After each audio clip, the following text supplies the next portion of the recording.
And it's fair to say they today have signed one of the best players in world football. Is that fair, Don? Absolutely fair. I mean, this guy is so good, so talented. He'll be ready to go. He's match fit, unbelievable passer of the football, can play in a number of positions. I think the hardest thing for Liverpool fans is actually trying to figure out what Liverpool's best midfield is going to be, because they've got some serious players. But Thiago comes in, and I think he's completely different than any other individual that's at the football club with his range of passing. You know, they've got loads of athletes in there who can all handle the ball. This guy, as I said before, he can play passes in between the lines. He can play forward passes, hit 40, 50-yard diagonal passes. So when teams sit back against Liverpool and try and defend a little bit deep, he can open them up. So what does he add, in your opinion, Leroy, to the Liverpool team that they don't already have?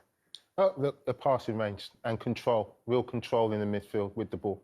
Look, he's an outstanding player, 29 years old, vastly experienced. The Bayern Munich didn't want to let him go. Look at that, European League appearances, European League goals, honours 19, Spanish international, and, you know, to be a Spanish international in the midfield, you've got to be some player, by the way. And yeah, look, he doesn't score many goals, but look, he's the pass before the pass. He's the one who just dictates play. And Don's absolutely right. He is an outstanding player. The thing is, and I was saying to you, Seaman, amazing players going into an amazing team can sometimes cause a manager amazing problems.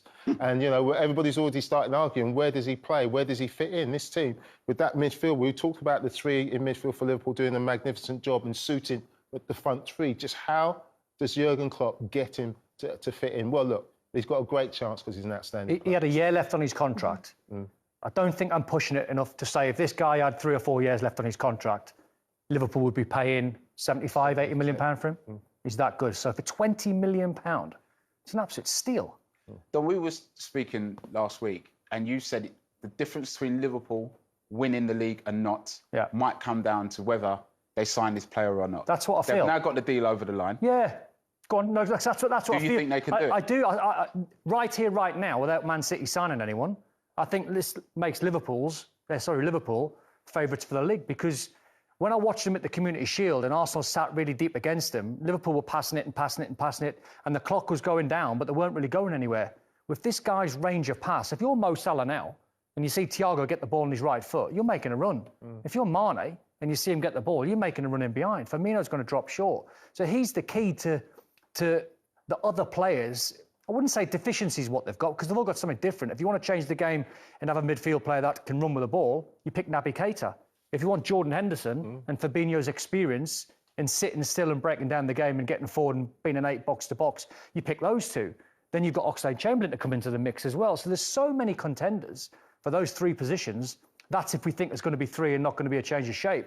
So it gives Liverpool and Jurgen Klopp so many options. And that was what I was going to ask you, Lee. Do you think that there could be a change of shape to account for him? Or if not, who does he displace? I cannot see him changing the shape of that team.